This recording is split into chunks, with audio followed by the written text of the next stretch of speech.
Get ready for sports, news, and entertainment. All right here, your 7 minutes with Simmons starts right now.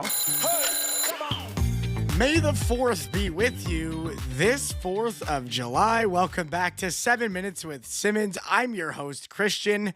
Welcome back, guys, and a very happy 4th of July to you all. I wish you a night filled with fireworks, filled with colors, and hopefully some blue, red, and white to celebrate this fantastic day. Got to tell you a story quickly. What is up with these pedestrians here in Niagara Falls? I live in Chippewa, if anybody's familiar with the Niagara Falls area. I live down the Parkway, and from time to time, I enjoy taking a trip down Clifton Hill. I'll drive myself down the Parkway, kind of take in the Niagara Parks, the beauty of the pedestrians walking. I like to take in some of the flowers, the work of the florists. It's beautiful. It truly is a beautiful place to take a drive, but it gets chaotic, man. And today, as I'm coming down Clifton Hill, I decided to do one of these drives, little detour. It takes a little longer. It's not exactly a direct route, but I'm coming down the hill, and this family of six individuals jump out in front of my car.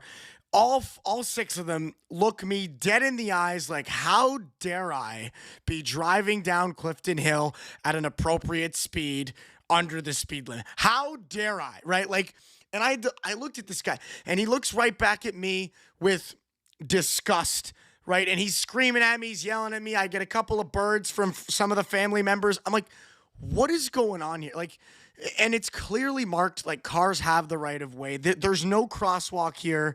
Like, and I'm thinking to myself, like, how many people do you think have been injured on Clifton Hill from accidents? I'm going to search it up, and I'm going to find out the answer, because Clifton Hill accidents, people getting run over. I want to know what the numbers are, but we'll jump into our stories for today. Some interesting quick tidbits. Again, another cooker out there, and an interesting story, this one out of BC. A wanted man looking for help as he drowns in the flames of a wildfire, called for emergency services. He was rescued, then arrested shortly thereafter. Man, like, talk about a turnaround.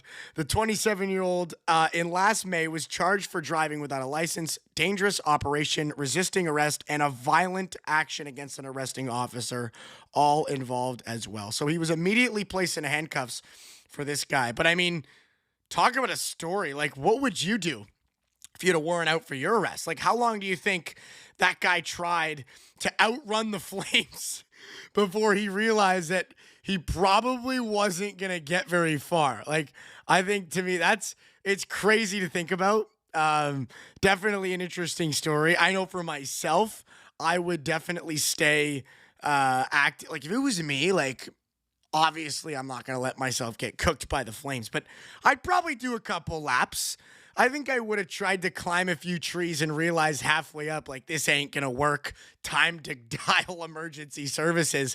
But definitely an interesting one there out of BC. And another one, this one, fantastic news here in Ontario. The measles outbreak continues to see a downward trend. Great news there. Just 12 new cases, down from 33 last week, and then 96 the week before that. So really exciting news. I'm just, that's something that you love to see. Nobody wants to hear about an outbreak like measles. It obviously affects multiple families, and this is fantastic that we continue to see those numbers dwindle down. Miss me with the measles, says Ontario, as we continue to make progress there.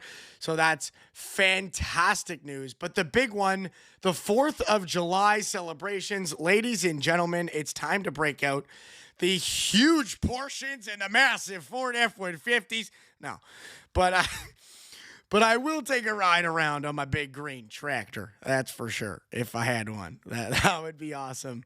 But I wanted to talk about something that seems to be a widespread concern and a reoccurring issue for people 4th of July, this time of year with the fireworks. Like, I was reading about it. There's crazy accidents going on. Like in the 4th of July, you got in Washington, D.C. years ago, Kathy Eldrith was about 60 yards away from the fenced off,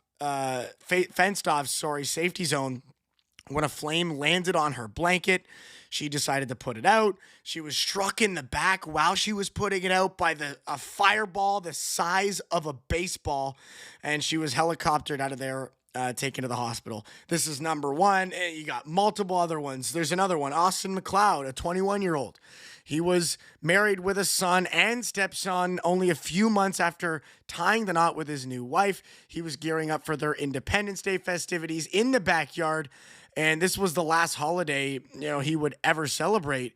He planned a fireworks display for the cookout when the explosives unexpectedly went off, striking him in the back of the head and neck, and the actual launcher believed to have malfunctioned. When McLeod went to check it, his fate was sealed and an ambulance arrived on scene. But by the time he arrived at the hospital, he was gone. And there's many stories like this. Another one, Marcy Hill, known for spreading cheer, becoming a proud member of the Patriot Cheer All-Stars in Utah. She passed away doing what she loved, being with her team.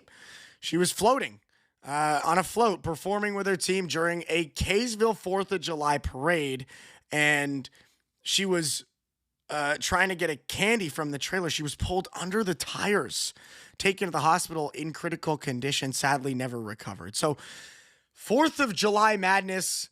Gotta be attentive today, guys. If you are celebrating, be sure to be safe. Enjoy the fireworks, but all within reason. Please be safe. These are tragic accidents. And then quickly, one more story. The Toronto Blue Jays atop, up there in the AL East standings, number one. They're looking good. First place in the division. Hopefully they can hold on to that. Where did these Blue Jays come from? I don't know. Their nest is somewhere safe. They're holding on. Brendan Suter probably loves it. I'll give a shout out to one of my old fraternity brothers. But that's going to do it, guys. Thank you so much for tuning in. We'll see you next time. Peace.